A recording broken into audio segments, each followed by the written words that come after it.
Hello everyone. और आज के इस लेक्चर में हम लोग बात करने वाले हैं इस चैप्टर के नेक्स्ट टॉपिक के बारे में, जिसका नाम है रिफ्लेक्शन ऑफ प्लेन वेव, या इसी को proof of law of reflection भी बोल सकते हैं, या इसी को हम लोग reflection of plane wave using हाइगन प्रिंसिपल भी बोल सकते हैं। तो इस टॉपिक को हम लोग को आज कंप्लीट करना है। बट इस टॉपिक को पढ़ने से पहले पिछले लेक्चर में ऑलरेडी हम लोग वेव फ्रंट के बारे में पढ़ चुके हैं, और वेव फ्रंट से रिलेटेड उसकी जो भी प्रॉपर्टी है उन सभी चीज़ों को हम लोग डिस्कस कर चुके हैं। लेकिन फिर भी कुछ पॉइंट्स जो है छूट गया था, उसको मैं इस लेक्चर के माध्यम से कंप्लीट करवाने की कोशिश करता हूँ। जैसे कि पिछले लेक्चर में ही हम लोग देख चुके थे कि प्लेन वेव क्या होता है। अगर हम लोग फिजिक्स में स्टडी के पॉइंट ऑफ व्यू से देखें तो प्लेन वेव हम लोग को कुछ ऐसा दिखाई पड़ता है। और पिछले लेक्चर में हम लोग ये भी डिस्कस कर चुके थे कि रे ऑफ लाइट जो है जिस डायरेक्शन में ट्रैवल करती है, जस्ट उसके परपेंडिकुलर डायरेक्शंस में क्या होता है, हमको वेव फ्रंट मिलता है। जिस प्रकार यहाँ से इनफाइनाइट से एक रे यहाँ पर प्रोपगेट हो रही है, यहाँ पर ये जो एरो का लाइन दिखा रही है ये रे ऑफ लाइट है, और यहाँ पर ये जो स्ट्रेट लाइन दिख रहा है वर्टिकल इसके परपेंडिकुलर, ये प्लेन वेव है। इसी प्रकार हम लोग स्फेरिकल वेव फ्रंट या फिर कन्वर्जिंग स्फेरिकल वेव फ्रंट के बारे में देख चुके थे, और डाइवर्जिंग स्फेरिकल वेव फ्रंट के बारे में देख चुके थे। इसी प्रकार अगर इसी प्रॉपर्टीज़ को अगर मैं लेंस के ऊपर या फिर मिरर के ऊपर या प्रिज्म के ऊपर अप्लाई करूं, तब वेव फ्रंट के ऊपर क्या इफेक्ट पड़ता है, तो उसी को हम लोग देखने वाले हैं। तो हम लोग बात करेंगे behaviour of wave front in different medium. जो डिफरेंट मीडियम्स होते हैं उसमें वेव फ्रंट जो है कैसी प्रॉपर्टी शो करता है, उसकी बिहेवियर क्या होती है, इसके बारे में बात करने वाले हैं। तो सबसे पहले हम लोग बात करते हैं कॉन्केव मिरर के बारे में। जैसे कि हमारे पास ये एक कॉन्केव मिरर है, और इनफाइनाइट से ये जो प्लेन वेव है आ रही हैं, ये है प्लेन वेव। इसको हम लोग क्या बोलेंगे, प्लेन वेव। तो प्लेन वेव को जैसे हम लोग इसके ऊपर इंसिडेंट करवाते हैं कॉन्केव मिरर के ऊपर, तो ऑलरेडी हम लोग पढ़ चुके हैं कॉन्केव मिरर की प्रॉपर्टीज़ क्या होती है। ये लाइट रेस को एक पॉइंट पर क्या कर देते हैं, कन्वर्ज कर देते हैं। तो इस प्रकार से ये प्लेन वेव जो है इससे जैसे ही रिफ्लेक्ट होती है, तो ये जो है प्लेन वेव जो है स्फेरिकल वेव फ्रंट में क्या होती है, कन्वर्ट हो जाती है। ये जो स्ट्रेट लाइन देख पा रहे हैं, ये वाइट कलर का जो लाइन देख पा रहे हैं, ये रे ऑफ लाइट है। ये क्या है, रे ऑफ लाइट है।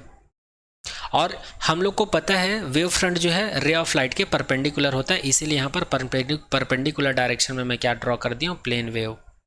जैसे ही यहाँ से लाइट जो है रिफ्लेक्ट होती है इस मिरर से, तो ये स्फेरिकल वेव फ्रंट में कन्वर्ट हो जाती है।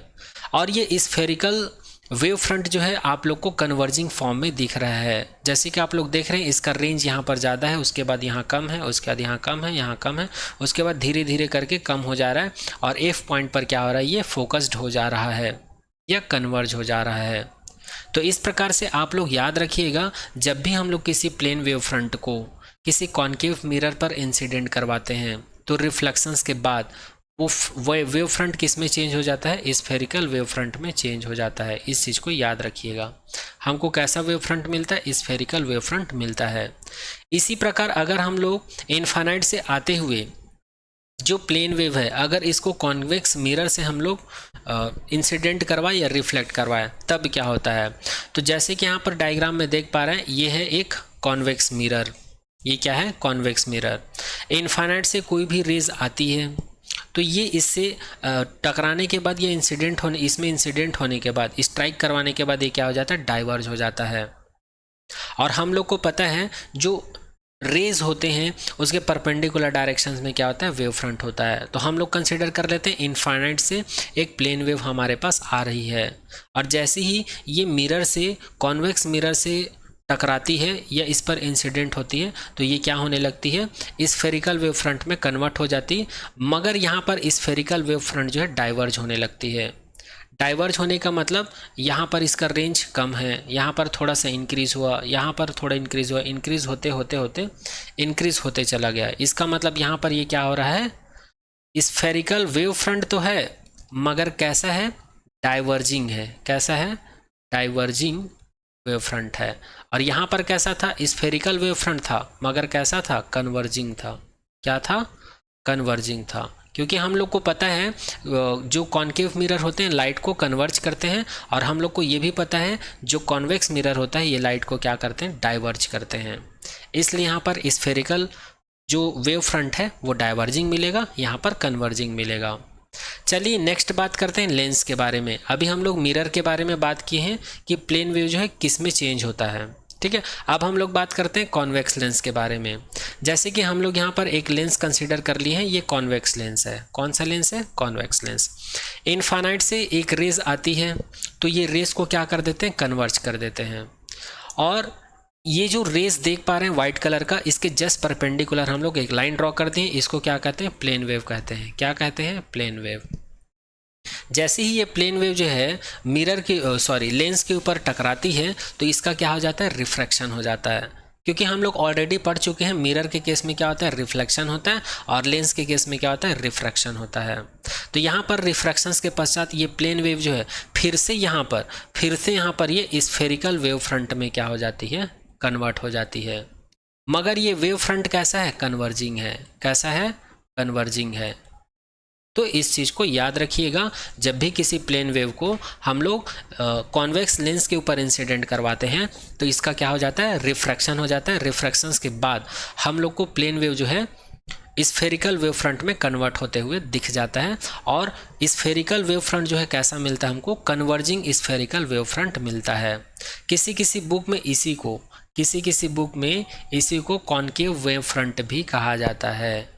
कॉन्केव वेव फ्रंट भी कहा जाता है, क्योंकि यहाँ पर कन्वर्जिंग वेव फ्रंट मिल रहा है। और कन्वर्जिंग वेव फ्रंट हमको किस में मिल रहा था, कॉन्केव मिरर में मिल रहा था। इसी वजह से इसको कॉन्केव वेव फ्रंट भी कहा जाता है। तो आप लोग किसी किसी बुक में ये लाइन लिखा रहता है कि जब भी हम लोग किसी प्लेन वेव को कॉन्वेक्स लेंस में इंसिडेंट करवाते हैं तो कॉन्वेक्स लेंस क्या कर देता है, प्लेन वेव को कॉन्केव वेव फ्रंट में क्या कर देता है, कन्वर्ट कर देता है। तो इसका मतलब यही है, क्योंकि यही वेव फ्रंट जो है हमको किस में मिलता है, कॉन्केव मिरर के केस में मिलता है। तो इस चीज़ को याद रखिएगा, आप लोग कंफ्यूज मत होइएगा। चलिए नेक्स्ट बात करते हैं, हम लोग कॉन्केव लेंस की बात करते हैं। तो हम लोग यहाँ पर एक कॉन्केव लेंस कंसीडर कर लिए, जैसे कि आप लोग देख पा रहे हैं, और इनफाइनाइट से कोई रेज आ रही है। तो हम लोग को पता है कॉन्केव लेंस में लाइट जो है जैसे इसके ऊपर इंसिडेंट करती है तो रिफ्रैक्शंस के पश्चात क्या हो जाती है, डाइवर्ज हो जाती है। और हम लोग को ये भी पता है जो रेज हैं इसके परपेंडिकुलर डायरेक्शन में प्लेन वेव होता है या कोई भी वेव फ्रंट होता है। तो यहाँ पर हम लोगों ने प्लेन वेव फ्रंट हम लोग कंसीडर किए हैं। जैसे ही ये कॉन्केव लेंस के ऊपर टकराती है तो रिफ्रैक्शंस के पश्चात ये क्या हो जाता है, डाइवर्ज हो जाता है। क्या हो जाता है, डाइवर्ज हो जाता है। ठीक है, जैसे कि आप लोग देख पा रहे हैं यहाँ पर ये जो स्फेरिकल वेव फ्रंट है डाइवर्ज हो रहा है, इसका रेंज धीरे धीरे बढ़ रहा है, मतलब डाइवर्ज हो रहा है। डाइवर्ज का मतलब होता है फैलना, और कन्वर्ज का मतलब होता है एक पॉइंट पर इकट्ठा होना। ठीक है, तो यहाँ पर प्लेन वेव जो है कॉन्केव लेंस के द्वारा फिर से क्या हो रहा है, चेंज हो रहा है। किस में चेंज हो रहा है, स्फेरिकल वेव फ्रंट में चेंज हो रहा है। और ये स्फेरिकल वेव फ्रंट कैसा है, डाइवर्जिंग स्फेरिकल वेव फ्रंट है। या इसी को एक और नाम से जाना जाता है, वो क्या है, कॉन्वेक्स वेव फ्रंट बोला जाता है। कॉन्वेक्स वेव फ्रंट बोला जाता है इसी को। अब इसको कॉन्वेक्स वेव फ्रंट इसलिए बोला जाता है क्योंकि कॉन्वेक्स के लेंस में हम लोग को क्या मिल रहा था, डाइवर्जिंग स्फेरिकल वेव फ्रंट मिल रहा था, और हम लोग को वही वेव फ्रंट किस में मिल रहा है, कॉन्केव लेंस में मिल रहा है। इसलिए तो याद रखिएगा, किसी किसी बुक में ऐसा लिखा रहता है कि जब भी हम लोग प्लेन वेव को किसी कॉन्केव लेंस में इंसिडेंट करवाते हैं तो कॉन्केव लेंस क्या करता है, प्लेन वेव फ्रंट को कॉन्वेक्स वेव फ्रंट में क्या कर देते हैं, कन्वर्ट कर देते हैं। ऐसा लिखा रहता है, तो आप लोग कंफ्यूज मत होइएगा, वो इसी कारण से लिखा रहता है। अब नेक्स्ट बात करते हैं हम लोग प्रिज्म की। तो प्रिज्म के पास एक ऐसा प्रॉपर्टीज़ होता है इसके शेप की वजह से, यहाँ पर प्लेन वेव को जब हम लोग इंसिडेंट करवाते हैं तो यहाँ पर रिफ्रैक्शंस के पश्चात हमको फिर से वही प्लेन वेव फ्रंट मिल जाता है। प्लेन वेव फ्रंट को क्या करते हैं, इंसिडेंट करवाते हैं तो हमको प्लेन वेव फ्रंट ही मिल जाता है। इसमें प्लेन वेव फ्रंट जो है स्फेरिकल वेव फ्रंट में कन्वर्ट नहीं होता है। तो इन सभी प्रॉपर्टीज़ को याद रखिएगा। एग्जाम के पॉइंट ऑफ व्यू से उतना इंपॉर्टेंट नहीं लग रहा है, बट कभी कभार इसको MCQ क्वेश्चन में पूछ देते हैं, और ये आगे के टॉपिक को पढ़ने के लिए ये प्रॉपर्टी थोड़ा सा पता होना चाहिए आप लोगों को, इसलिए बताया हूँ। ठीक है, अब वो कुछ नोट पॉइंट है, इस नोट पॉइंट को याद रखिएगा। किसी किसी के दिमाग में क्वेश्चन आ रहा होगा। अभी तो हम लोगों ने यहाँ पर प्लेन वेव फ्रंट को जो डिफरेंट मीडियम है उस पर इंसिडेंट करवा के देखे हैं। अगर इसी स्फेरिकल वेव फ्रंट को अगर मैं लेंस में इंसिडेंट करवाऊँ तब क्या होगा, तो याद रखना तब भी यहाँ पर रिफ्रैक्शन होगा, बट यहाँ पर जो कन्वर्जिंग प्रॉपर्टी शो करेगा वो कौन सा प्रॉपर्टी शो करेगा, स्फेरिकल ही होगा। मतलब स्फेरिकल वेव फ्रंट जो है किसी वेव फ्रंट में चेंज नहीं होता, वो स्फेरिकल ही रहता है। बट यहाँ पर डाइवर्जिंग स्फेरिकल जो है, डाइवर्जिंग स्फेरिकल वेव फ्रंट जो है कन्वर्जिंग स्फेरिकल वेव फ्रंट में कन्वर्ट हो जाता है। और यदि ये ये कन्वर्जिंग रहता तो वो डाइवर्जिंग में चेंज हो जाता। उसी प्रकार अगर मैं कॉन्केव लेंस की बात करूं तो इसमें कोई भी स्फेरिकल वेव फ्रंट जो है इसमें डाइवर्जिंग फॉर्म में हमको स्फेरिकल वेव फ्रंट ही मिलता है। तो इस चीज़ को याद रखिएगा। यहाँ पर स्फेरिकल वेव फ्रंट क्या हो रहा है, स्फेरिकल वेव फ्रंट ही मिल रहा है इसको इंसिडेंट करवाने पर, बट ये कौन से फॉर्म में मिल रहा है, कन्वर्जिंग फॉर्म में मिल रहा है। जबकि कॉन्केव लेंस में क्या हो रहा है, स्फेरिकल वेव फ्रंट को इंसिडेंट करवाने पर स्फेरिकल वेव फ्रंट ही मिल रहा है, बट यहाँ पर डाइवर्जिंग फॉर्म में मिल रहा है। इस चीज़ को याद रखिएगा। तो ये कुछ पॉइंट छूटे हुए थे वेव फ्रंट की प्रॉपर्टी से रिलेटेड, वो चीज़ मैंने करवा दी है। अब चलिए हम लोग एक महत्वपूर्ण बहुत ही इंपॉर्टेंट टॉपिक के ऊपर बात करेंगे, जिसको भी कि मैं बता चुका हूँ, रिफ्लेक्शन ऑफ प्लेन वेव। तो चूँकि आप लोग पिछले क्लास में या पिछले चैप्टर में पढ़ चुके होंगे कि रिफ्लेक्शंस क्या होता है। रिफ्लेक्शन एक ऐसी घटना होती है जिसमें किसी भी रे ऑफ लाइट को किसी सरफेस के ऊपर हम लोग स्ट्राइक करवाते हैं तो इसका क्या हो जाता है, बाउंसिंग हो जाता है। क्या हो जाता है, बाउंसिंग हो जाता है। अर्थात ये जितने एंगल से इंसिडेंट होता है उतने ही एंगल से क्या हो जाता है, रिफ्लेक्टेड हो जाता है। इसी फिनोमिनन को हम लोग रिफ्लेक्शन ऑफ लाइट बोलते हैं। अब चूंकि ये रे ऑफ लाइट के लिए था ये फिनोमिनन, अब इसी फिनोमिनन को हम लोग किसके लिए पढ़ेंगे, प्लेन वेव के लिए पढ़ेंगे। तो चलिए सबसे पहले इस फिनोमिनन को हम लोग समझते हैं, उसके बाद यहाँ पर इस जो लॉ ऑफ रिफ्लेक्शन है उसको प्रूफ करेंगे। लॉ ऑफ रिफ्लेक्शन हमको क्या बोलता है कि यहाँ पर ये जो इंसिडेंट एंगल है, यहाँ पर जो ये इंसिडेंट एंगल है ये हमेशा किसके इक्वल होता है, रिफ्लेक्टेड एंगल के इक्वल होता है। ये हम लोग को प्रूफ करना है। तो सबसे पहले हम लोग समझते हैं, जैसे कि आप लोग इस डायग्राम में देख पा रहे हैं कि ये हमारे पास रे ऑफ लाइट दिख रहा है और ये एक सरफेस है। इस सरफेस से टकराने के बाद ये क्या हो जा रहा है, रिफ्लेक्ट हो जा रहा है। तो ये फर्स्ट रे ऑफ लाइट है, ये सेकंड रे ऑफ लाइट है, ये थर्ड रे ऑफ लाइट है। तो ये सभी टकरा कर क्या हो रहे हैं, बाउंस हो रहे हैं। तो इसको क्या कहा जाता है, इंसिडेंट वेव कहा जाता है। और हम लोग को एक चीज़ और पता है, ये जो रे ऑफ लाइट है जो प्रोपगेट हो रही है इसके जस्ट परपेंडिकुलर हम लोग को क्या मिलता है, वेव फ्रंट मिलता है। तो यहाँ पर ये जो वेव फ्रंट मिल रहे हैं ये प्लेन वेव फ्रंट है, ऐसा हम लोग कंसिडर कर लेते हैं। ये वाली जो रेस दिख रही है जिसको 1 2 3 नाम दिया हूँ, ये इंसिडेंट वेव है या इंसिडेंट रे ऑफ लाइट है। और यहाँ पर ये जो ब्लैक कलर का स्ट्रेट लाइन देख पा रहे हैं इसको हम लोग इंसिडेंट वेव फ्रंट कहते हैं। जैसे ही इस सरफेस से ये टकराती है तो यहाँ पर रे ऑफ लाइट का क्या हो जाता है, रिफ्लेक्शन हो जाता है।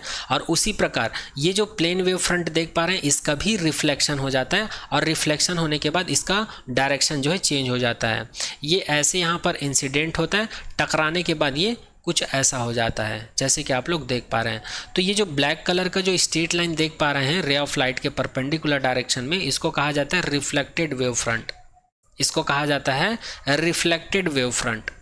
और यहाँ पर ये जो लाइन है इसको कहा जाता है, जैसे कि ये वाला लाइन है 1, ये है 2 और ये है 3, तो इसको कहा जाता है रिफ्लेक्टेड वेव। इसको क्या कहा जाता है, रिफ्लेक्टेड वेव।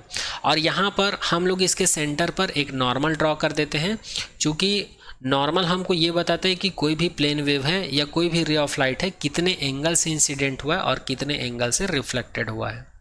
इस चीज़ को बताने के लिए इसको हम लोग ड्रॉ करते हैं, या इमेजनरी है, इमेजनरी लाइन होता है जिसको इमेजिन किया जाता है।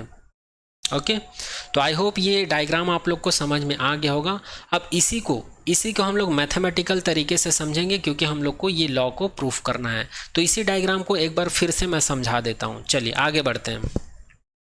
जैसे कि इसमें आप लोग देख पा रहे हैं, चलिए अब आगे हम लोग ये प्रूफ करते हैं कि यहाँ पर ये जो इंसिडेंट एंगल है और जो रिफ्लेक्टेड एंगल है ये दोनों एक दूसरे के इक्वल होते हैं। इसी को लॉ ऑफ रिफ्लेक्शंस कहा जाता है।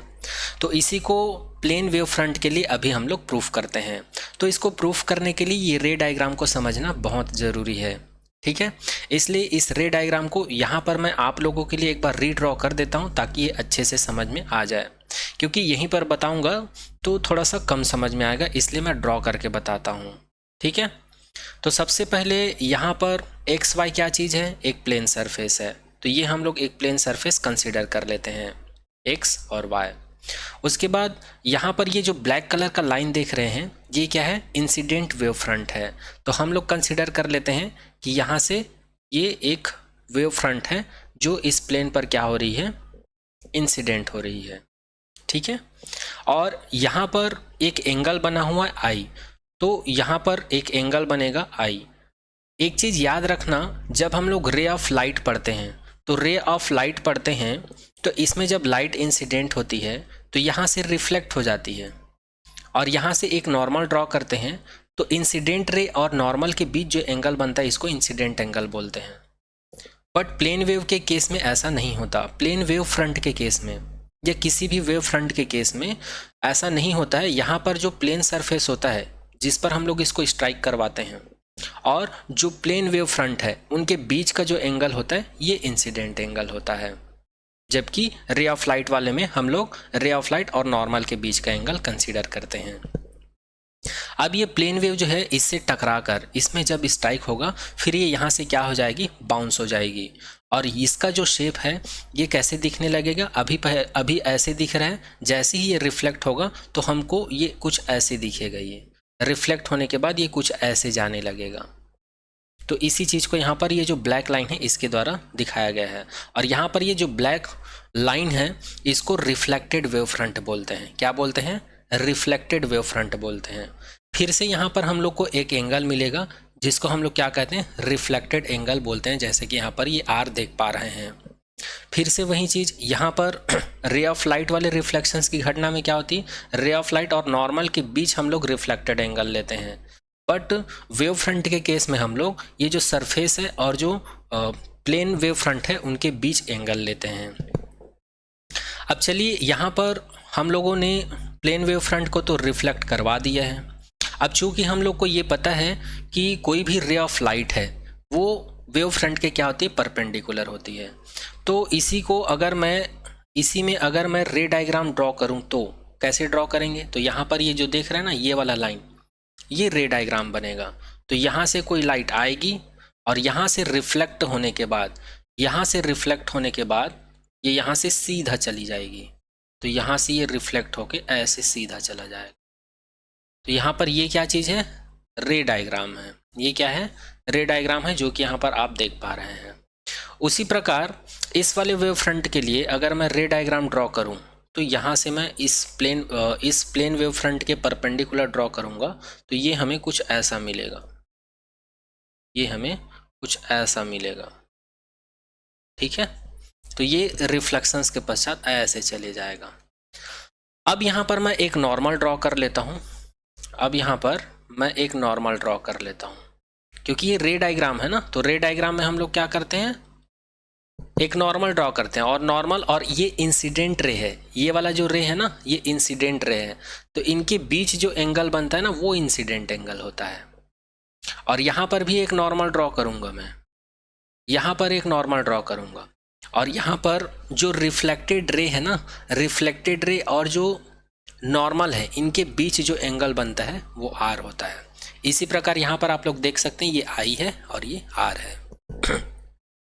आई होप ये एंगल वाला कॉन्सेप्ट आप लोगों को समझ में आ रहा होगा।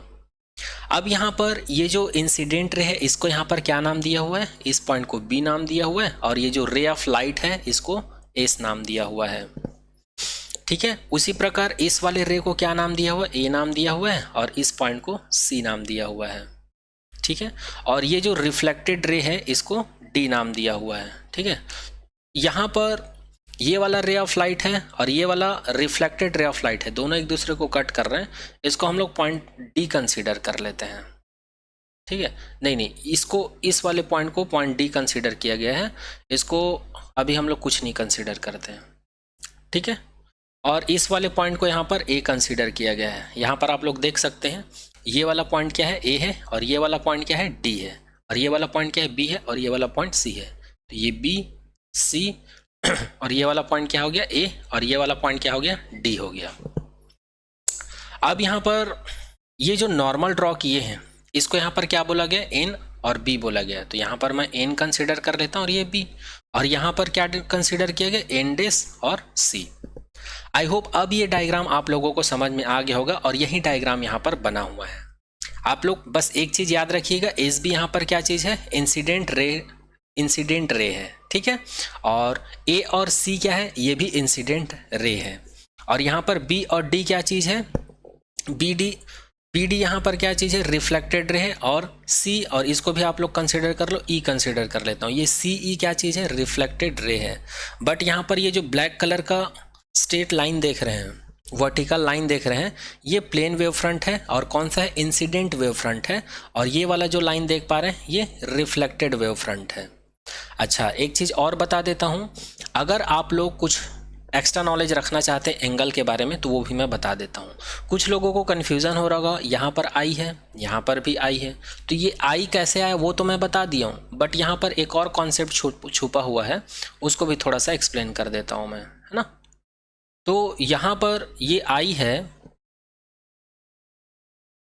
और ये भी आई है, तो ये दोनों यहाँ पर इक्वल है। तो इक्वल कैसे होंगे, तो इसको भी मैं एक बार बता देता हूँ। यहाँ पर देखो ये नॉर्मल है और ये प्लेन सरफेस है, इन दोनों के बीच कितना एंगल होगा, 90 डिग्री एंगल होगा, है ना। कितना एंगल होगा, 90 डिग्री। और ये वाला एंगल कितना होगा, और ये वाले एंगल को तो हम आई कंसीडर कर चुके हैं, तो 90 में से इतने को घटा दूंगा तो इतना बच जाएगा। 90 में से इतने को घटा दूंगा तो मेरे पास इतना बचेगा, अर्थात इस एंगल को मैं लिख सकता हूँ 90 माइनस आई। इस एंगल को क्या लिख सकता हूँ, 90 माइनस आई लिख सकता हूँ, ठीक है। अब उसी प्रकार ये नॉर्मल है और ये सरफेस है, तो इनके बीच कितना एंगल होगा, फिर से 90 डिग्री एंगल होगा, फिर से कितना होगा, 90 डिग्री होगा। और ये वाला जो प्लेन वेव फ्रंट है, ये वाला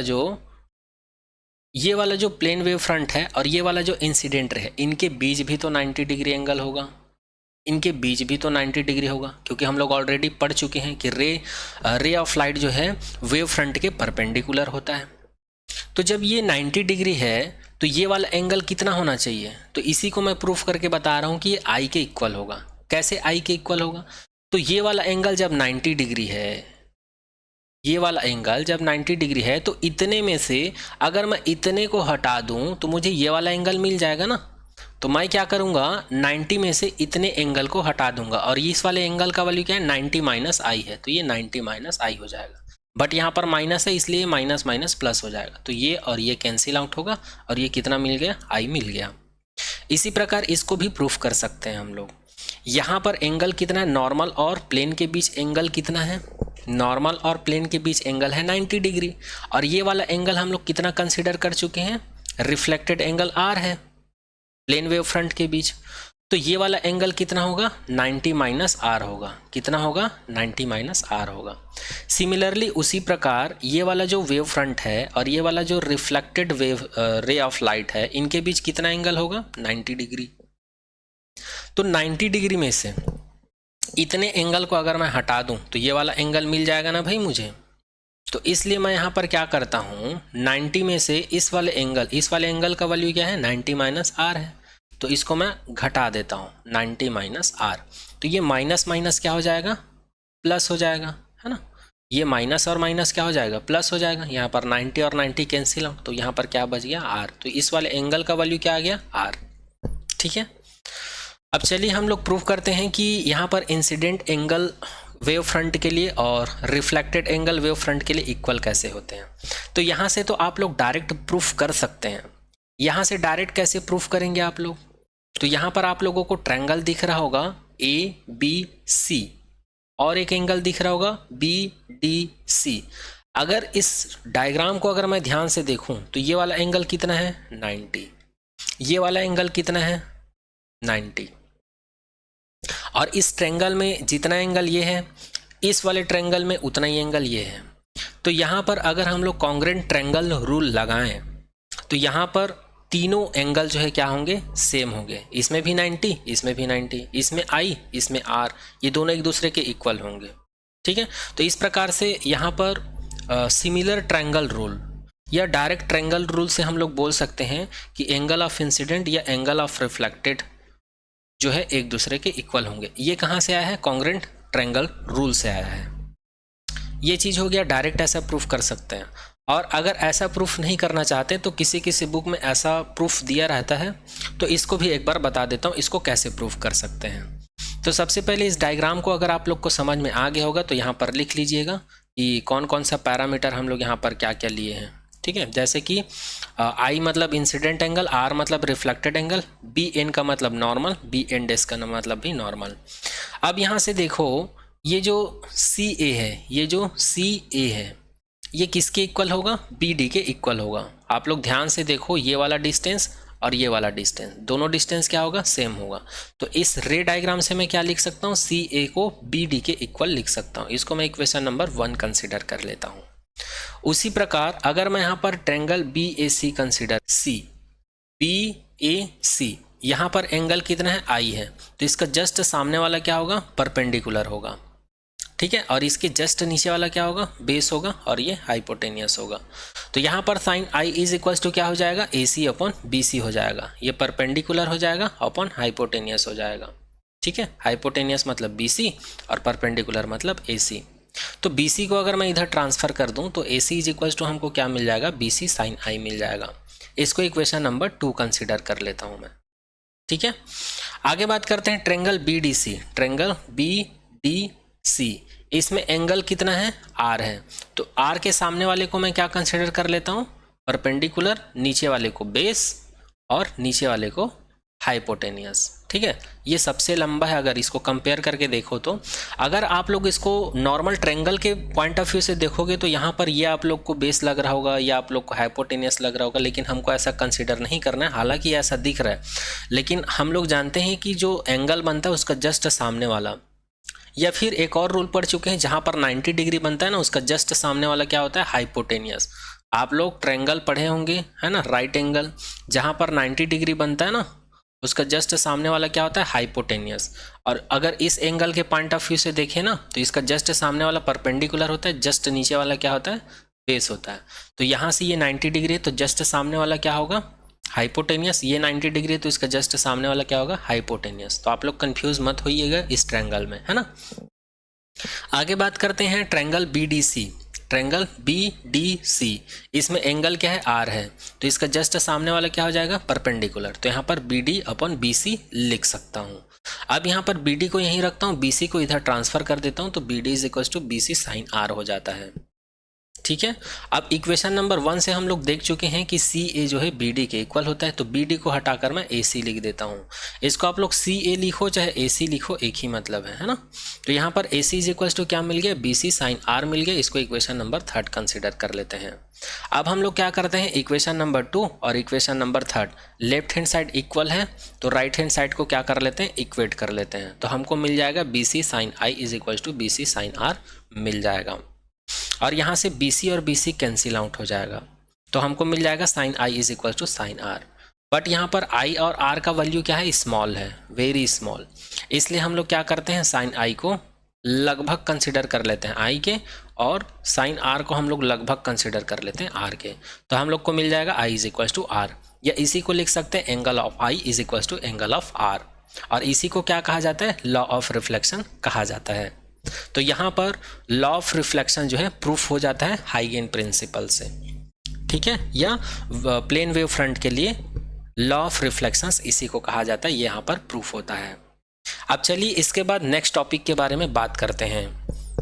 अब हम लोग का नेक्स्ट टॉपिक है वो है refraction of plane wave. Refraction of plane wave, या इसी को हम लोग बोल सकते हैं proof of law of refraction, या इसी को स्नेल्स लॉ के नाम से भी जानते हैं, या इसी को एक और नाम से जाना जाता है refraction of plane wave using हाइगेन प्रिंसिपल। तो इसमें हम लोग 2 केस में बात करेंगे।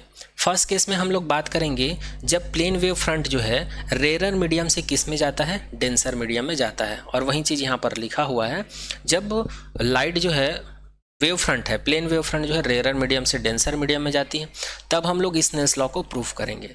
उसके बाद सेकेंड केस में हम लोग बात करेंगे जब प्लेन वेव फ्रंट जो है डेंसर मीडियम से किस में जाती है, रेयर मीडियम में इंटर करती है, तब यहाँ पर रिफ्रैक्शन होता है, तब यहाँ पर हमको स्नेल्स लॉ क्या मिलता है, तो इसको भी हम लोग प्रूफ करेंगे।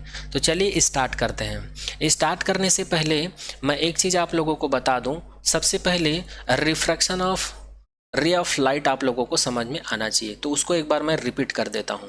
मैं कंसिडर कर लेता हूँ ये एक इंटरफेस है, यहाँ पर हमारे पास डेंसर मीडियम है। अब ये डेंसर मीडियम क्या हो सकता है, वाटर हो सकता है, ग्लास हो सकता है, केरोसिन हो सकता है, डायमंड हो सकता है, कुछ भी हो सकता है। और यहाँ पर हमारे पास रेयर मीडियम है, ये डेंसर मीडियम है, ये रेयर मीडियम है। जब यहाँ पर कोई भी रे ऑफ लाइट जो है इंसिडेंट होती है, तो याद रखना जब रेयर मीडियम से डेंसर मीडियम में रे ऑफ लाइट इंटर करती है तो ये बेंड हो जाती है। और बेंड किधर होती है, टुवर्ड दी नॉर्मल। जैसे कि यहाँ पर एक नॉर्मल ड्रॉ कर लेता हूँ, तो ये लाइट जो है किधर बेंड हुई है, नॉर्मल की तरफ बेंड हुई है। तो यहाँ पर हम लोग को इंसिडेंट एंगल मिलता है और यहाँ पर रिफ्रैक्टेड एंगल मिलता है। तो इस फिनोमिनन को क्या कहा जाता है, रिफ्रैक्शन ऑफ लाइट कहा जाता है। इसको आप लोग पढ़ चुके होंगे। तो इसी घटना को अब हम लोग किसके लिए पढ़ेंगे, प्लेन वेव फ्रंट के लिए पढ़ेंगे। यहाँ पर रे ऑफ लाइट की जगह पर क्या कंसिडर करेंगे, प्लेन वेव फ्रंट कंसिडर करेंगे। तो ये फर्स्ट केस आप लोग पढ़ चुके होंगे। सेकंड केस ये होता है, सेकंड केस में क्या होता है, जब कोई लाइट जो है, जैसे कि ये डेंसर मीडियम है और ये रेयर मीडियम है, यहाँ पर एक लाइट का सोर्स रखा हुआ है। जब यहाँ से कोई भी लाइट जो है बाहर निकलती है, जैसे कि यहाँ से इंसिडेंट करवाता हूँ, ठीक है, यहाँ से इंसिडेंट करवाता हूँ, तो ये रिफ्रैक्शंस के पश्चात नॉर्मल से दूर हट जाती है, अवे फ्रॉम दी नॉर्मल। तो ये किस वजह से होता है, रिफ्रैक्शंस की वजह से होता है। तो इस प्रकार यहाँ पर ये इंसिडेंट एंगल हो जाएगा और ये रिफ्रैक्टेड एंगल हो जाएगा। तो रेयर टू डेंसर में इस प्रकार का रिफ्रैक्शन होता है और डेंसर टू रेयर में इस प्रकार का रिफ्रैक्शन होता है। अब दोनों में क्या डिफरेंस है, डिफरेंस ये है, जब लाइट जो है रेयर से डेंसर मीडियम में इंटर करती है तो यहाँ पर जो बेंडिंग ऑफ लाइट है टूवर्ड दी नॉर्मल होती है, जबकि डेंसर टू रेयर मीडियम में रिफ्रैक्शन होता है तो यहाँ पर लाइट का बेंडिंग कहाँ से होता है, अवे फ्रॉम दी नॉर्मल होता है, मतलब नॉर्मल से दूर हट गया है। देखो इसी को बोला जाता है रिफ्रैक्शंस का कंडीशन। रिफ्रैक्शंस का कंडीशन आई जो है लेस देन होता है, सॉरी आर जो है लेस देन होता है आई से। कब, जब रेयर मीडियम से डेंसर मीडियम की बात करें तो। और आर जो है ग्रेटर देन होता है आई से। कब, जब हम लोग डेंसर से रेयर मीडियम के केस में बात करें तो आई होप ये रिफ्रैक्शन ऑफ रे ऑफ लाइट जो है आप लोग को समझ में आ गया होगा। अगर ये समझ में आ गया होगा तभी आप लोगों को ये जो प्लेन वेव फ्रंट का रिफ्रैक्शन ऑफ लाइट है या वेव फ्रंट है, सॉरी प्लेन वेव फ्रंट का रिफ्रैक्शन है, ये समझ में आएगा, अदरवाइज नहीं आएगा। तो हम लोग यहाँ पर कंसीडर कर लेते हैं, इसी डायग्राम में अब समझा देता हूँ क्योंकि अब आप लोगों को वेव फ्रंट का कॉन्सेप्ट समझ में आ गया है। तो डायरेक्ट इसी डायग्राम में बना के बता देता हूँ मैं, है ना। तो यहाँ पर हम लोग कंसीडर कर लेते हैं एक रे ऑफ लाइट है एस और ए। जैसे ही ये सरफेस पर, यहाँ पर एक्स वाई क्या चीज़ है, सरफेस है, और इधर हम लोग क्या ले रखे हैं, डेंसर मीडियम ले रखे हैं। पेन का कलर चेंज कर लेता हूँ। यहाँ पर हम लोग डेंसर मीडियम ले रखे हैं और इस डेंसर मीडियम में जो लाइट की स्पीड है उसको हम लोग V2 कंसिडर कर चुके हैं और रेयर मीडियम में जो लाइट की स्पीड है इसको V1 कंसीडर कर रखे हैं, है ना। अब ये रे ऑफ लाइट जो है एस ए, जैसे ही ये रेयर मीडियम से डेंसर मीडियम में इंटर करती है तो इसका क्या हो जाता है, बेंडिंग हो जाता है। और किधर बेंडिंग होता है, ये जो नॉर्मल है ना इस तरफ बेंड होता है, आप लोग देख सकते हैं। तो यहाँ पर हम लोग को इंसिडेंट एंगल मिलता है, यहाँ पर रिफ्रैक्टेड एंगल मिलता है ना। अब यहाँ पर अगर मैं सेकेंड रे ऑफ लाइट की बात करूँ तो ये यहाँ पर इंटर करती है और इसके बाद फिर से इसका बेंडिंग हो जाता है। बेंडिंग को यहाँ पर नहीं दिखाया गया, मैं इसको ड्रॉ कर देता हूँ, ऐसे इसका बेंडिंग हो जाता है। और यहाँ पर भी एक नॉर्मल ड्रॉ कर देते हैं, ये नॉर्मल मिल जाता है, ठीक है। और यहाँ पर जितना एंगल मिलता है उतना ही एंगल हम लोग को यहाँ पर भी मिलता है, ठीक, जैसे यहाँ पर मिल रहा है। ये सरफेस के साथ ये एंगल बना है। ये प्लेन सरफेस का केस है, इसको अभी बताऊंगा मैं। अभी मैं रे डायग्राम को डिफाइन कर रहा हूँ, तो ये आ गया होगा आप लोग को समझ में। अब मैं कंसीडर कर लेता हूँ इनफाइनाइट से मेरे पास क्या आ रहा है, प्लेन वेव फ्रंट आ रहा है। जैसे कि ये ब्लैक कलर का जो ये स्ट्रेट लाइन देख रहे हैं ना, ये प्लेन वेव फ्रंट है, ये ऐसे आया, ये ऐसे इंसिडेंट हो रहा है। तो ये जैसे इंसिडेंट होगा, तो मैं पहले ही बता चुका हूँ, यहाँ पर हमको क्या मिलेगा, इंसिडेंट एंगल मिलेगा। क्योंकि प्लेन वेव फ्रंट के केस में जो प्लेन सरफेस होता है या इंटरफेस होता है और जो प्लेन वेव फ्रंट होता है, उनके बीच जो एंगल बनता है वो इंसिडेंट एंगल होता है। अब जैसे ही ये इस रेयर मीडियम से डेंसर मीडियम में इंटर करेगी ये जो वेव फ्रंट है, तो ये इसका क्या हो जाएगा, बेंडिंग हो जाएगा टूवर्ड द नॉर्मल। तो ये इस तरफ बेंड हो जाएगा। बेंड होने के बाद यहाँ पर इस जो इंटरफेस है और ये जो प्लेन वेव फ्रंट है, इनके बीच जो एंगल बनेगा ये रिफ्रैक्टेड एंगल होगा। क्या होगा, रिफ्रैक्टेड एंगल होगा। और ये वाला जो रे ऑफ लाइट है, ये इसका बेंडिंग इधर हुआ है और यहाँ पर हम लोग को रिफ्रैक्टेड एंगल मिला। ये रे ऑफ लाइट के लिए है और ये वाला एंगल किसके लिए, प्लेन वेव फ्रंट के लिए है। ठीक है, आई होप ये सारा पॉइंट आप सभी को समझ में आ रहा होगा। तो यहाँ पर ये वाला जो ब्लैक कलर का स्ट्रेट लाइन है, इसको बोलते हैं इंसिडेंट प्लेन वेव फ्रंट बोलते हैं। और ये वाला जो ब्लैक कलर का स्ट्रेट लाइन दिख रहा है, इसको रिफ्रैक्टेड प्लेन वेव फ्रंट कहते हैं। और यहाँ पर इंसिडेंट एंगल मिला है और यहाँ पर रिफ्रैक्टेड एंगल मिला है, किसके लिए, रे डायग्राम के लिए। और ये वाला जो इंसिडेंट एंगल है, ये प्लेन वेव फ्रंट का इंसिडेंट एंगल है। और ये वाला जो आर है, रिफ्रैक्टेड एंगल है प्लेन वेव फ्रंट के लिए। और ये वाला आर जो है क्या है, रिफ्रैक्टेड एंगल है किसके लिए, रे ऑफ लाइट के लिए। ठीक है, अब यहाँ पर एक और पॉइंट लिखा हुआ है V2T, यहाँ पर V1T। तो इस चीज़ को याद रखिएगा, चूँकि हम लोग को वेलोसिटी का डेफिनेशन पता है, V = D/T होता है।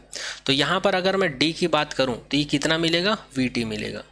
अर्थात यहाँ पर ये डिस्टेंस है, यहाँ पर ये जो प्लेन वेव फ्रंट है या जो लाइट है वो कितना ट्रेवल कर रहा है। तो ये एयर में, रेयर मीडियम में इतना डिस्टेंस ट्रेवल कर रहा है, एयर में इतना डिस्टेंस ट्रेवल कर रहा है, तो ये यहीं से आया है। तो चूंकि हम लोग रेयर मीडियम के लिए वेलोसिटी को V1 कंसीडर कर रखे हैं, इसलिए यहाँ पर V की जगह पर V1 लिए हैं और टाइम तो उतना ही रहेगा।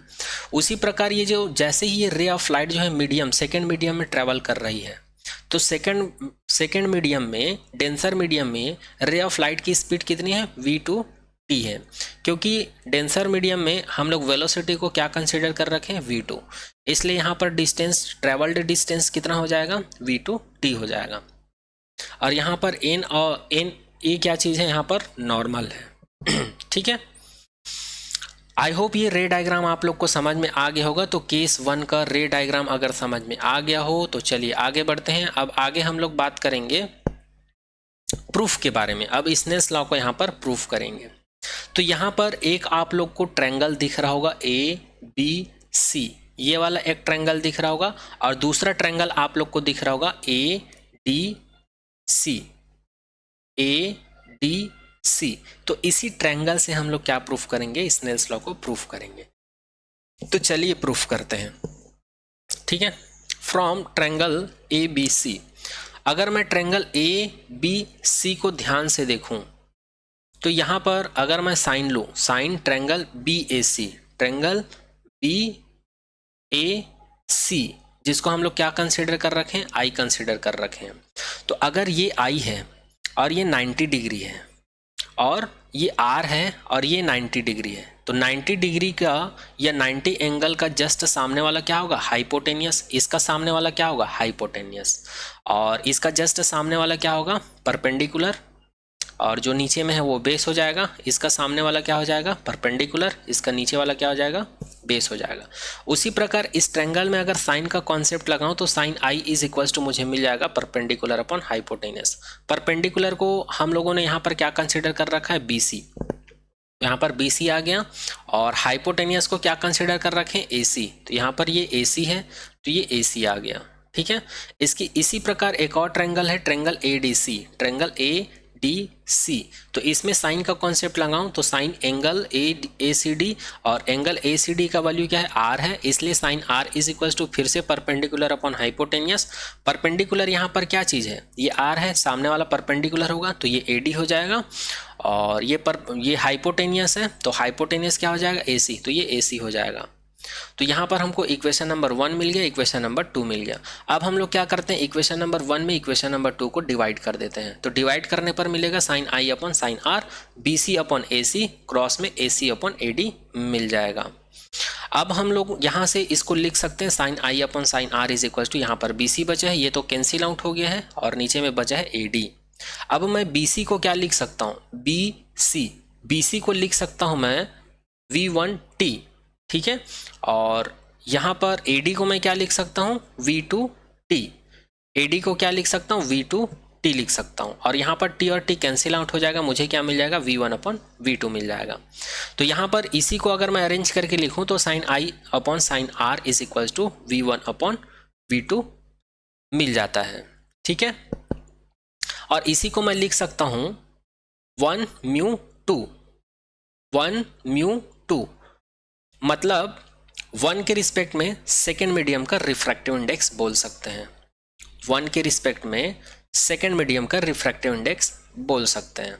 और एक चीज़ और पता है हम लोग को, यहाँ पर इसको कैसे लिख सकते हैं इसको बता रहा हूँ। μ1 इज इक्वल्स टू CV1 लिख सकते हैं, पहले मीडियम के लिए रिफ्रैक्टिव इंडेक्स μ1। दूसरे मीडियम के लिए लिख सकता हूँ μ2 is equals to C upon V2, दूसरे मीडियम का रिफ्रैक्टिव इंडेक्स μ2, ठीक है।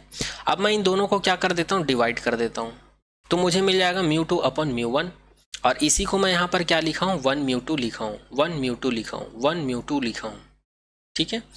अब यहाँ पर μ2 का वैल्यू है C अपॉन V2 है, C अपॉन V2 है। μ1 का वैल्यू कितना है, V1 अपॉन, इसका वैल्यू है C अपॉन V1, बट इसको मैं ऊपर ले जाऊंगा तो यहाँ पर नॉमिनेटर डिनोमिनेटर जो है एक्सचेंज हो जाएगा, तो V1 ऊपर चला जाएगा, C नीचे आ जाएगा, तो C और C कैंसिल आउट हो जाएगा, V1 और V2 बच जाएगा, तो यहाँ पर V1 अपॉन V2 बच गया। तो इस प्रकार V1 और V2 को रिप्लेस करके मैं क्या लिख सकता हूँ, 1 μ2 के इक्वल लिख सकता हूँ, या यहाँ पर 1 μ2 को रिप्लेस करके मैं लिख सकता हूँ μ2 अपॉन μ1 लिख सकता हूँ, ठीक है। और इसी को कहा जाता है स्नेल्स लॉ, इसी को क्या कहा जाता है, लॉ ऑफ रिफ्रैक्शंस या फिर लॉ ऑफ स्नेल्स कहा जाता है। तो ये तो हो गई जब लाइट जो है रेयर मीडियम से डेंसर मीडियम में ट्रैवल करती है, या प्लेन वेव फ्रंट जो है रेयर मीडियम से डेंसर मीडियम में ट्रैवल करती है। अगर इसी केस को अगर हम लोग उल्टा कर दें तो इसको अब हम लोग डेंसर कंसीडर कर लेते हैं, इसको हम लोग डेंसर कंसीडर कर लेंगे और इसको रेयरर कंसीडर कर लेंगे। तो अब हम लोग को यहाँ पर इसको μ1 कंसीडर करना पड़ेगा, और इसको μ2 कंसीडर करना पड़ेगा, और इसको V1 कंसीडर करना पड़ेगा, और इसको V2 कंसीडर करना पड़ेगा। तो इसी को हम लोग क्या लिख सकते हैं, और इंसिडेंट एंगल को रिफ्रैक्टेड रे कंसीडर करना पड़ेगा, मतलब इधर से हम लोग को इंसिडेंट एंगल मिलेगा और इधर से रिफ्रैक्टेड एंगल मिलेगा। चलिए इसको नेक्स्ट डायग्राम से मैं आप लोगों को समझाने की कोशिश करता हूँ, ठीक है। तो ये है सेकेंड केस। सेकेंड केस में क्या है, डेंसर टू रेयर मीडियम, यहाँ से एक रे आती है, रे ऑफ लाइट जो है इंसिडेंट होती है। चूँकि यहाँ पर हम लोग कंसिडर कर ले हैं डेंसर मीडियम और यहाँ पर रेयर मीडियम, तो डेंसर मीडियम की वेलोसिटी V1 है, रेयर मीडियम की वेलोसिटी कितनी V2 है। एक चीज़ याद रखना, यहाँ पर V1 जो है लेस देन है V2 से, एक चीज़ याद रखना, यहाँ पर V1 जो है V2 से लेस देन है। क्यों? क्योंकि हम लोग को पता है स्पीड ऑफ लाइट जो है रेयर मीडियम में क्या होती है, ज़्यादा होती है, और ये रेयर मीडियम है और ये डेंसर मीडियम है। डेंसर मीडियम में लाइट की स्पीड कम हो जाती है, इसीलिए तो वो बेंड होती है, ठीक है। तो यहाँ पर ये डेंसर मीडियम है, ये रेयर मीडियम है, तो डेंसर मीडियम से रे ऑफ लाइट इंटर करती है और इसका रिफ्रैक्शन हो जाता है।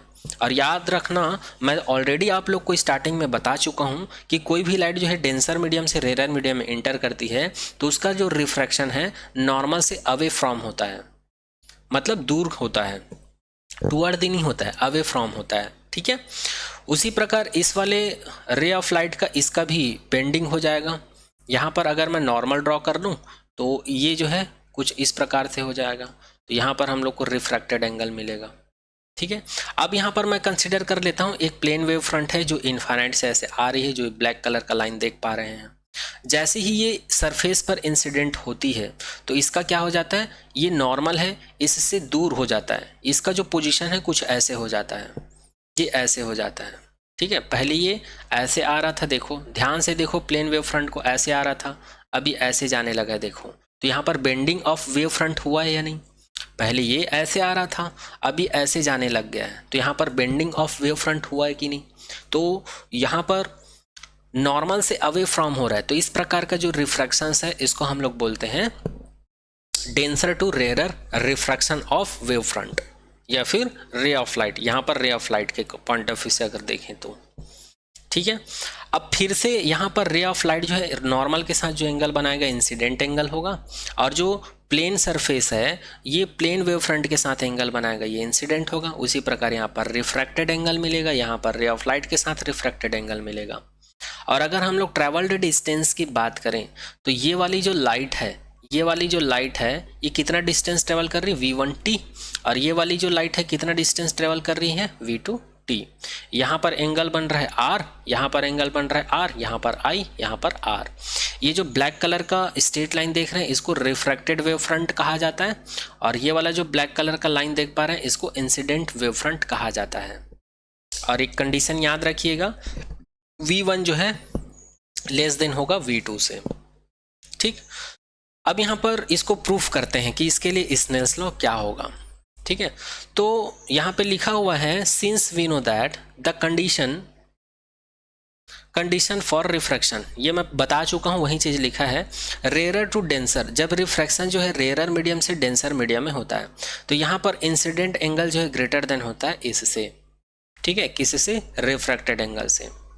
And refracted ray close to normal, ये भी मैं बता चुका हूँ, जो लाइट बेंडिंग ऑफ लाइट होता है वो किधर होता है, नॉर्मल की तरफ होता है। इसी प्रकार जस्ट उल्टा होता है, डेंसर टू रेयर मीडियम जब रिफ्रैक्शन होता है तो यहाँ पर रिफ्रैक्टेड एंगल ग्रेटर देन होता है इंसिडेंट एंगल से, और जो बेंडिंग ऑफ लाइट है वो किधर होता है, अवे फ्रॉम दी नॉर्मल होता है। इस चीज़ को मैं बता चुका हूँ। एक और कंडीशन होता है रिफ्रैक्शन ऑफ रे ऑफ लाइट या फिर वेव फ्रंट के लिए, जो रेयर मीडियम है उसमें जो स्पीड ऑफ लाइट है वो ग्रेटर देन होती है डेंसर मीडियम के कंपैरिजन में। तो इन सभी कंडीशंस ये 1, 2, 3 ये तीनों कंडीशन ही यहाँ पर सेटिस्फाइड हो रही है, ये तीनों कंडीशन ही यहाँ पर सेटिस्फाइड हो रही है। रिफ्रैक्शन ऑफ रे ऑफ लाइट के लिए ये 3 कंडीशन होते हैं, अगर ये 3 कंडीशंस को कोई भी रे ऑफ लाइट फॉलो कर रही है तो वहाँ पर ये स्नेल्स लॉ को फॉलो करती है, रिफ्रैक्शन ऑफ लाइट यहाँ पर लॉ मिल जाता है। तो इसी चीज़ को यहाँ पर लिखा हुआ है, now from above figure B case 2 refracted angle greater than I and velocity of rarer medium is greater than denser medium. Therefore here also the Snell's law of refraction is valid. इसीलिए यहाँ पर direct लिख दिया गया है μ2 upon μ1 is equals to 1 μ1 is equals to v1 upon v2 is equals to sin I upon sin r। तो यहाँ पर प्रूव्ड हो जाता है कि जब लाइट जो है डेंसर टू रेयर मीडियम जाती है तो यहाँ पर क्या हो जाता है, स्नेल्स लॉ प्रूव्ड हो जाता है। अब यहाँ पर कुछ लोगों को कन्फ्यूज़न होगा कि स्नेल्स लॉ में यहाँ से डेंसर टू रेयर मीडियम जा रही है तो यहाँ पर हम लोग को सेम मिल गया है μ2 μ1 v1 v2 I r। तो यहाँ पर हम लोग कंसिडर कर रखे हैं v1 v2 और इसका μ1 μ2, इसलिए हमको सेम वही फॉर्मूला मिला है। अगर हम लोग ऐसा कंफर्म करके चलते कि डेंसर मीडियम के लिए अगर μ2 है तो μ2 ही रहेगा, जैसे कि इससे पहले वाले में हम लोग क्या कंसीडर किए थे डेंसर मीडियम के लिए, इससे पहले वाले केस में हम लोग क्या किए थे, डेंसर मीडियम के लिए हम लोगों ने क्या कंसीडर कर रखा था, μ2 कंसीडर कर रखा था, और पहले वाले मीडियम के लिए रिफ्रैक्टिव इंडेक्स को μ1 कंसीडर कर रखे थे। ठीक है, वेलोसिटी को रेयर मीडियम के लिए v1 कंसीडर कर रखे थे और दूसरे के लिए v2 कंसीडर कर रखे थे। अगर हम लोग इसको ऐसे ही रखते, ठीक है, हाँ, अगर हम लोग इसको ऐसे ही रखते तो यहाँ पर हम लोग को ये फॉर्मूला नहीं मिलता, ये चेंज हो जाता। यहाँ पर μ2 के जगह पर क्या आ जाता, μ1 आ जाता, और μ1 के जगह पर μ2 आ जाता, v1 के जगह पर v2 आ जाता और v2 की जगह पर v1 आ जाता। ठीक है, और यहाँ पर ये जो इंसिडेंट एंगल रिफ्रैक्टेड एंगल है वो सेम रहता। कब?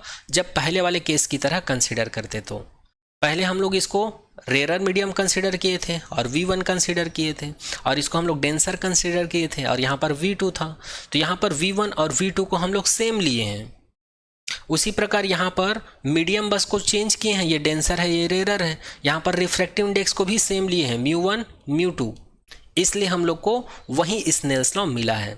और अगर हम लोग इसको चेंज कर देते, यहाँ पर V1 के जगह पर V2 कर देते, और यहाँ पर μ1 के जगह पर μ2 कर देते, और यहाँ पर V2 की जगह पर V1 कर देते, और μ2 की जगह पर μ1 कर देते, तब यहाँ पर ये ऐसे रिप्लेस हो जाता। बट यहाँ पर इंसिडेंट एंगल तो वहीं रहेगा ना, रिफ्रैक्टेड एंगल तो वहीं रहेगा ना, तो चेंज क्या होगा? ये होगा।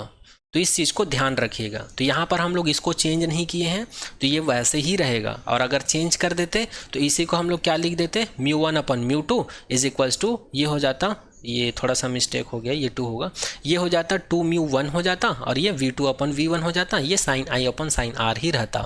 बट इस फॉर्मूले को देखकर हम लोग को समझ में आ जाता कि ये डेंसर से रेयर मीडियम में रिफ्रैक्शन हो रहा है। एक बार लिख भी देता हूँ इसको, ये μ1 अपन μ2 हो जाता, और ये 2μ1 हो जाता, और ये V2 अपन V1 हो जाता, और ये वैसे ही रहता, sin I upon sin R रहता। तो किसी किसी बुक में ऐसा लिखा रहता है। तो यहाँ पर इस फॉर्मूले को देखकर समझ जाना कि यहाँ से रिफ्रैक्शन जो है इस स्नेल्स लॉ में डेंसर टू रेयर मीडियम हो रहा है, ऐसा समझ जाना। बट यहाँ पर हम लोग को पहले वाले केस जैसा ही रिफ्रैक्शन फॉर्मूला मिला है, क्योंकि हम लोग यहाँ पर केवल मीडियम चेंज किए हैं, वेरिएबल को चेंज नहीं किए हैं। मैं बार बार रिपीट कर रहा हूँ। अगर फिर भी आप लोगों को कन्फ्यूज़न हो जाता है तो प्लीज़ आप लोग कमेंट सेक्शन में कमेंट कर दीजिएगा, क्योंकि अलग अलग बुक में पढ़कर इसको बच्चे जो है कन्फ्यूज़ होते हैं कि V1 पहले रहेगा V2 बाद में, μ2 बाद में पहले रहेगा कि μ1 बाद में। ये डिपेंड करता है कि हम कौन सा क्वांटिटीज़ लिए हुए हैं डेंसर मीडियम के लिए, रेयर मीडियम के लिए। बाकी स्नेल्स लॉ सेम रहता है, denser to rare, rare to denser.